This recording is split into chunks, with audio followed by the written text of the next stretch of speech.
जय श्री राधे। पूज्य श्री सद्गुरुदेव भगवान के चरणों में प्रणाम। पूज्या उषा बहन जी का जीवन चरित्र हम सुन रहे थे। पूज्या श्री उषा जी के उपासना और निज स्वरूप के बारे में।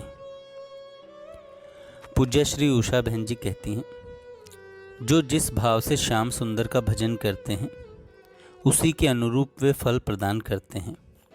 भक्ति का कोई और छोर थोड़े ही है। जितने वैष्णव उतने ही प्रकार की भक्ति है। इसकी अनेक विधाएं हैं। इसमें भी तन्मयता, तल्लीनता तथा तदाकार वृत्ति, मधुरा भक्ति की निर्मल सारणी में पूज्या उषा जी की तदाकार वृत्ति सर्वथा रस स्नात रही। जहाँ मन का सहज द्रवण हो रहा है, श्याम सुंदर द्वारा दुलारा जा रहा है, पोषा जा रहा है, उनसे प्रीतिपूर्ण आश्वासन पग पग पर प्रत्यक्ष रूप में मिल रहे हैं, उन्हीं से हमारा जीवन सिंचित हो रहा है। इसे कोई भले ही परंपरा के बंधन का रूप दे अथवा संप्रदाय तथा आचार्य परंपरा की इयता में रखे, जो भी है स्पष्ट है। मुझे याद आती है ब्रज रस के प्रसिद्ध संत श्री प्रिया शरणदास जी की। वे गोवर्धन में निवास कर रहे थे। एक बार प्रसंगवश उन्होंने कहा था, संप्रदायों के बंधन, उनकी श्रेष्ठता, उनकी शैली तथा पद्धति सभी प्रारंभिक साधकों के लिए है। भजन में किंचित अभिनिवेश होने पर, किंचित मन की वृत्ति स्थिर होने पर ही साधक इन बंधनों से उठ जाता है। उसके सन्मुख नाम रस से लबालब भरा सिंधु जब ठाठे मारने लगता है तो किसी भी इयता में मन बंधा नहीं रहता। जिस प्रकार श्री जी के मंदिर प्रांगण में जाकर यदि हम नाचते हैं तो हमें सभी कुछ समतल दिखलाई देता है, परंतु जब नीचे जाते हैं तो वहाँ रास्ते में ऊंची नीची स्थली, टीला, गड्ढा तथा मकान का अवरोध दिखता है। ठीक यही बात पूज्या उषा जी कहा करती थी।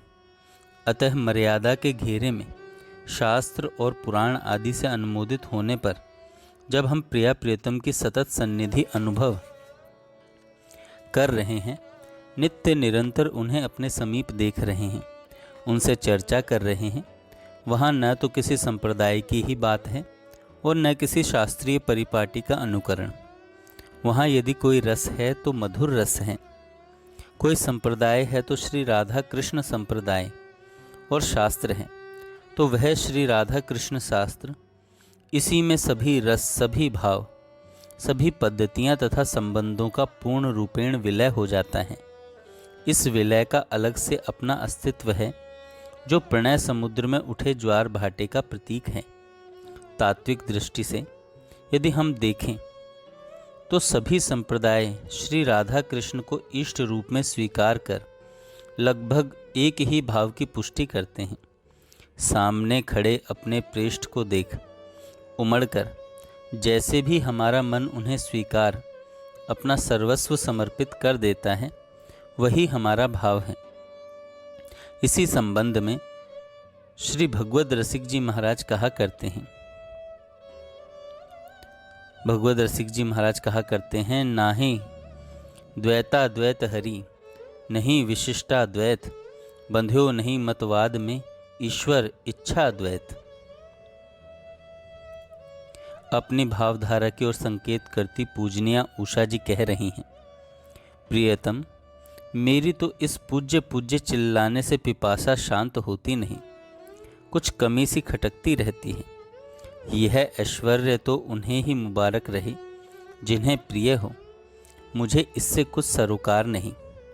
मुझे तो तुम ब्रज किशोर रूप में भले लगते हो। मेरा प्राण सर्वस्व तो तुम्हारा राधा कांत वाला, मेरा प्राण सर्वस्व तो तुम्हारा राधा कांत वाला मोर मुकुट धारण किए हुए, हाथ में वंशी नचाते हुए, चंचल कमल नैनों से चहु ओर निहारते हुए, मंद मंद मुस्कान ज्योत्सना बिखेर कर विश्व को मुग्ध करने वाला रूप ही है। औरों के लिए चाहे पूज्यतम, चाहे पिता हो, चाहे पितामह, पर मेरे लिए तो तुम चुलबुलाहट से परिपूर्ण वही गोप किशोर हो। अनुभूति भाव की स्वतंत्र और स्वच्छंद विद्या है। जो अनुभूति किसी संप्रदाय विशेष की सिद्धांत प्रणाली के क्रम अनुसार हो रही है, उसे तो संप्रदाय का प्रभाव अथवा एक क्रमिक चिंतन की धारा से प्रभावित कह सकते हैं।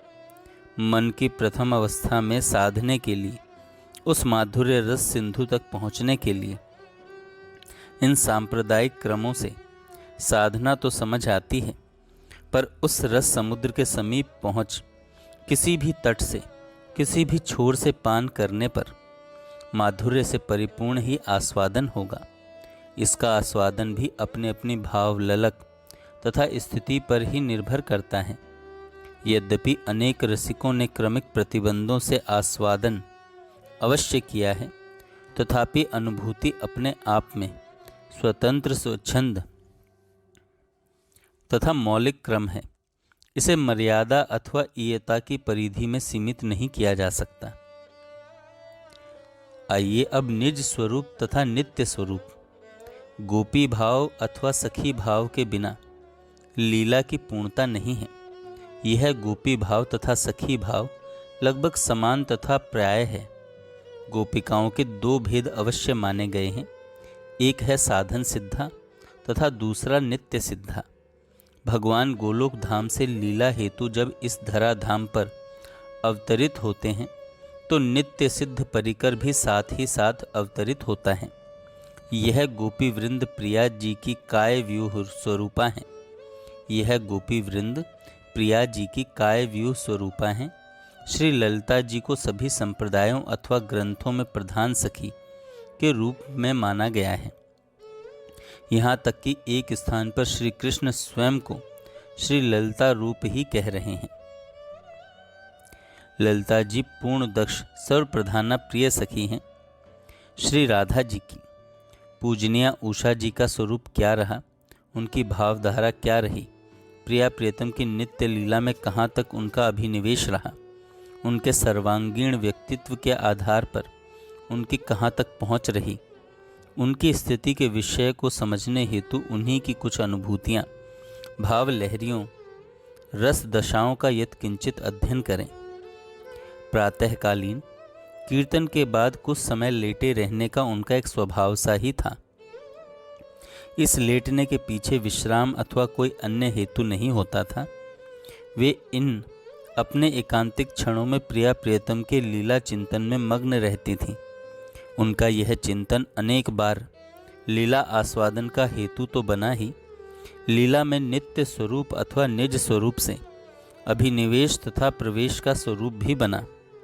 उनकी यह अनुभूतियाँ सदा सदा प्रिया प्रियतम के सामीप्य में परिवर्तित होती। इन एकांतिक क्षणों में कब वे लीला में तन्मय हो जाया करती, यह कहना अत्यंत कठिन है। ऐसी ही रस स्थिति में मग्न एक स्थान पर वे कह रही हैं। भोरकालीन संकीर्तन के उपरांत आज भी वे लेटी रहीं। इनकी पूर्व की स्मृति ने इन्हें आलोड़ित, उद्वेलित सा कर दिया।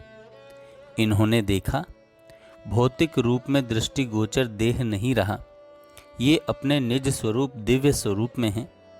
इसी नित्य सिद्ध देह के अनुरूप श्रृंगार धारण किए हैं। चमकदार लहंगा और कंचुकी धारण किए, सिर पर दुपट्टा, हाथों में कई कई चूड़ियाँ पहने, ग्रीवा में पुष्पों की माला के साथ साथ अन्य श्रृंगार धारण किए, कर्णों में कुंडल, कटी में करधनी, संपूर्ण श्रृंगार से सज्जित, कैशोर्य की सजगता तथा विभोरावस्था में रत किसी खुले वन्य प्रांगण में अन्य सखियों की खोज में इधर उधर घूम रही हैं। बड़ी ही व्यग्र हुई, कभी किसी निकुंज में झांकती हैं तो कभी दूसरी ओर। उनके चरणों की व्यग्रता पदन्यास तथा पायल झंकृति से प्रतीत हो रही है। उधर कुछ अंतरंग सखियों की भीड़ रंग बिरंगी वेशभूषा से सज्जित इनकी खोज में व्यग्र हुई छम छम ध्वनि से उस एकांत स्थली को मुखरित करती इन्हें ढूंढ रही हैं। सहसा पास ही की बाईं ओर की निकुंज बीथी से जाती सखियों की सामने से आती दिव्य रूप धारिणी इस सखी पूज्या उषा जी से भेंट हो गई। अत्यंत प्रफुल्लित हुई यह सखी। बोली, अत्यंत प्रफुल्लित हुई यह सखी। पूज्य श्री उषा जी बोली, कब से तुम सबको खोज रही हूँ। तुम सब मुझे अकेले छोड़ कहाँ चली गई थीं। वे सब भी अपनी इस प्रिया सखी को देख हर्ष उल्लास में भरी पूछने लगी, हम सब तुझे खोजती कब से घूम रही हैं, तू कहाँ थी अब तक। ऐसा कह उनमें से 2 सखियाँ आगे बढ़ीं और अपनी इस सखी का हाथ थाम अपने समीप करती हैं इनसे लिपट गईं। अन्य सखियां भी खिलखिलाती हुई इनसे चिपट गईं। प्यार भरी चर्चा में मग्न हुई वे सभी सखियां अपनी इस सखी को ले प्रिया प्रियतम के पास चली आईं। सोफा नुमा उस स्वच्छ शिला पर प्रिया प्रियतम आसीन हैं। उन सखी वृंद सहित अपनी इस अनन्य प्रिया को आते देख प्रिया प्रियतम दोनों भुजा उठा उछल पड़े तथा प्रसन्नता में मग्न हुए खड़े हो गए। अपने अत्यंत निकट कर बहुत ही लाड तथा राग उड़ेल रस में सराबोर कर दिया। किशोरी श्री राधा इन्हें अपनी दोनों सुभग टांगों से आवृत कर सुकोमल पाश में आबद्ध कर प्यार से झुलाती रहीं। कुछ देर पुनः इस सखी पूज्य उषा जी को अपने पास बिठा लिया। इनके कर अपने कर कंज में थाम प्रियतम श्याम सुंदर के कर सरोरुह में दे दिए। अपनी इस अत्यंत प्रिया सखी की भावनाओं का सरसीला सत्कार करते हुए श्याम सुंदर ने इनकी अदम्य पिपासा का किस किस प्रकार अपनी सन्निधि में सत्कार किया, यह तो ये दोनों ही जाने। अथवा वह स्वच्छ सुचिक्कण शिला पर उच्छलित रस रंग लहरियाँ श्याम सुंदर के चरणों में प्रीति तथा उनसे अपने नित्य संबंध की बात पर एक जगह अपनी किसी सरस उच्छलन में अपने मन की बात पूज्या उषा जी ने ही श्याम सुंदर को संबोधित कर अपनी दैनंदिनी में एक पत्र लिखा है। उसे मैं पाठकों के सामने उन्हीं के शब्दों में प्रस्तुत करने का प्रयास कर रहा हूँ। संबंध के नाम से मुझे एक पुरानी कई वर्ष पुरानी घटना याद आ गई। शायद तुम्हें भी स्मरण होगी। उस दिन रात को कीर्तन में बैठी थी। सहसा एक अपरिचित बहन के प्रश्न ने मुझे चौंका दिया। बहन, क्या तुम विवाहिता हो? आश्चर्यचकित होकर मैंने उसके मुख की ओर देखा। फिर न जाने कैसे अचानक स्वीकृति के लिए मेरा सिर हिल गया। दूसरा प्रश्न हुआ, वे कहाँ रहते हैं? अब तक मैं संभल गई थी, पर न जाने किस अज्ञात शक्ति ने मुझसे ऐसा दुस्साहस करा दिया। क्षण भर रुककर मैंने कहा, यहीं। प्रश्नों की इतिश्री यहीं नहीं हुई। वे मुस्कुराकर बोली, मुझे भी दिखाओगी, मिलवाओगी उनसे? एक सर्वथा अपरिचित के मुख से निकली हुई यह बातें मुझे बड़ी विचित्र जान पड़ी। किंचित विस्मित होकर मैं उनकी इस उदार हृदयता पर हंस पड़ी। हंसकर मैंने कहा, अवश्य, पर कीर्तन समाप्त होने पर। यह कह तो दिया, पर मेरा मन पता नहीं कैसा होने लगा। उस समय के अनुभव को व्यक्त करने की सामर्थ्य मुझ में नहीं है। घबराहट में मैं उठ खड़ी हुई। अब तक कीर्तन भी समाप्त हो गया था। वह बहन भी मेरे साथ खड़ी हो गई। संभवतः यह भी तुम्हारी ही कोई लीला थी जो अपरिचित होने पर भी उसने ऐसी बातें की। उसे साथ लिए मैं तुम्हारे द्वार पर तुम्हारे सामने आ खड़ी हुई, क्योंकि मेरे सर्वस्व तो एकमात्र तुम ही हो। पर क्या मैं जड़ की भांति निश्चल खड़ी रह गई?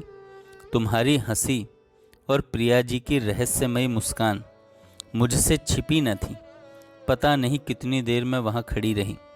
शायद मुझे पागल अल्हड़ सी जान अथवा तुम्हारे ही चमत्कार से वह बहन चली गई, क्योंकि जब मैं लौटी तो वह बहन वहाँ से जा चुकी थी। उस समय तुम्हारी और प्रिया जी की हंसी को समझी नहीं थी। लौटकर सभी स्पष्ट हो गया। जय श्री राधे। आगे की रसमयी घटनाएं हम कल सुनेंगे। जय श्री राधे।